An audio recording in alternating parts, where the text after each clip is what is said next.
Hello friends, Vande Mataram. आज के video में हम मॉडर्न हिस्ट्री के एक इम्पॉर्टेंट टॉपिक हार्टॉग कमेटी को देखेंगे, जो कि हमारे एजुकेशन डेवलपमेंट से रिलेटेड एक कमेटी स्थापित की गई थी। तो आइए इसके सारे इम्पॉर्टेंट पॉइंट्स को जानते हैं।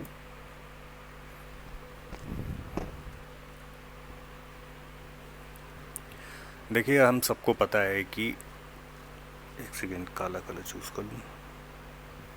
हम सबको पता है कि गवर्नमेंट ऑफ इंडिया एक्ट 1919 जो आया था, इसने हमारे कुछ पॉइंट्स हम यहाँ पे इसके लिख लें कि बाई कैमरल लेजिस्लेचर सेंटर में लाया था। ठीक है।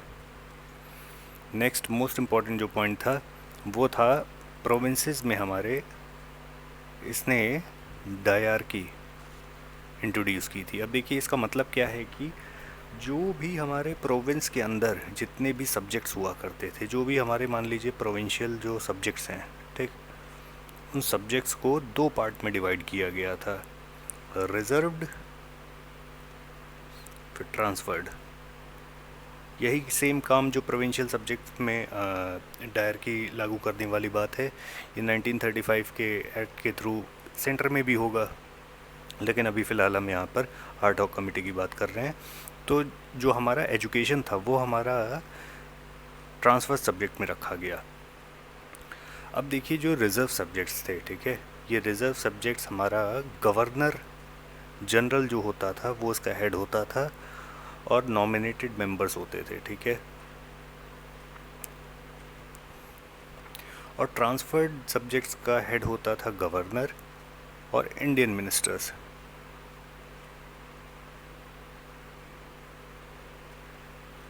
अब देखिए, एजुकेशन को फर्दर, हाँ, तो देखिए 1919 के जो एक्ट था, ठीक,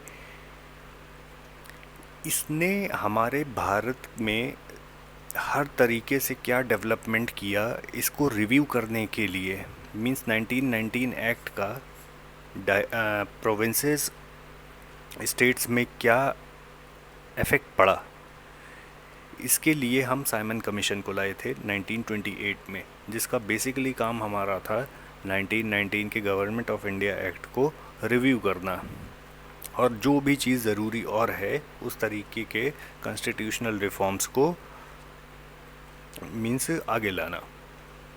अब देखिए, साइमन कमीशन का एक और एडिशनल वर्क था कि एजुकेशन डेवलपमेंट जो हुआ है इसको रिव्यू करे और जो भी इससे रिलेटेड और भी डेवलपमेंटल काम हो सकते हैं उनको सजेस्ट करे।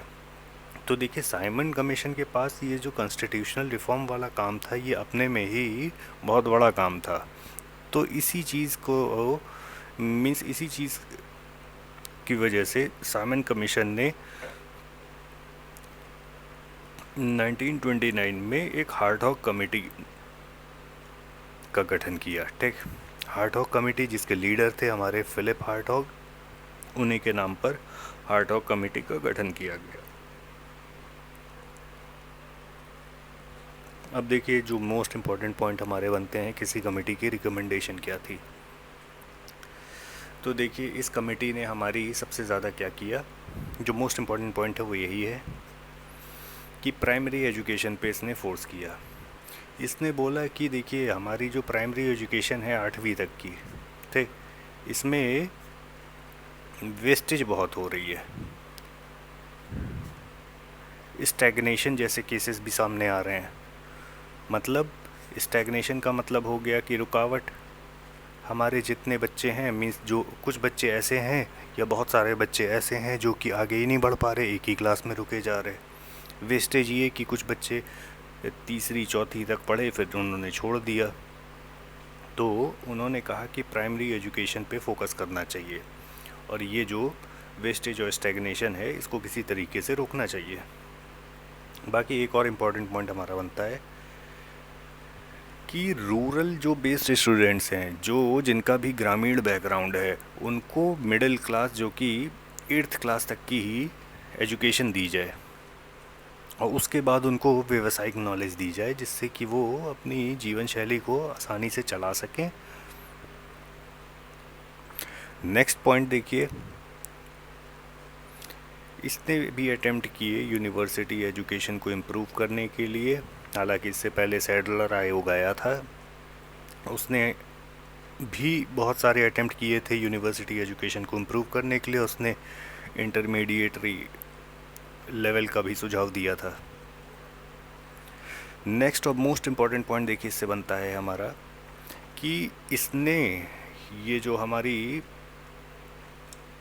हार्ट-हॉक कमेटी है, ये हमारी क्या करती है, रेस्ट्रिक्ट कर रही है किसको,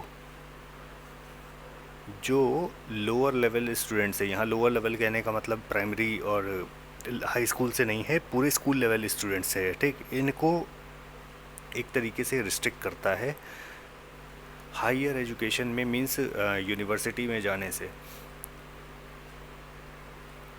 तो इसका एक मेन इम्पॉर्टेंट पॉइंट ये बनता है।